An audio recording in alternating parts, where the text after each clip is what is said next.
the hat. You know what I'm saying? Yeah. But no, man. You are a great example. You are, and For you sure. know, I was telling my dad like when I was coming through the military and then coming through my educational journey, I didn't get approached until a couple of years ago by another fraternity. I'm not going to drop no names, but they treated me poorly, and I'm not a little boy. You know what Yeah. I'm saying? And I'm not a kid coming through the situation, right? I think that's, not to jump into it, some of the problems with the fraternities when you get grown men coming through the situation, right? You have to respect where we come from and understand Exactly. that we have kids too. We have a life. I was already retired in the military, already working on my master's, going to my doctorate.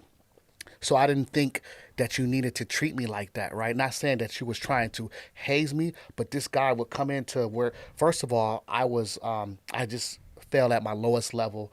I lost my company, went bankrupt, and got a job as a janitor, right? So that was already a struck to my ego. Then I wanted to do this situation, and he saw me at the car wash, and he said, "Okay, I'm gonna do this." He came off to be a nice guy, But but every then, time he came into my place of business, he would embarrass me. yeah, see, And I, no. and where I come from and who I am and my statue, I laughed it off a few times. But then I said, you know what?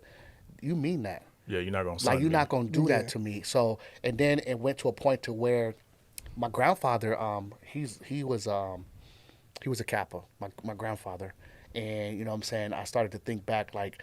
Do I really want to follow his footsteps? I know as a doctorate and as a fraternity period, and I'm like, it almost detoured me from doing anything until I met you and Mr.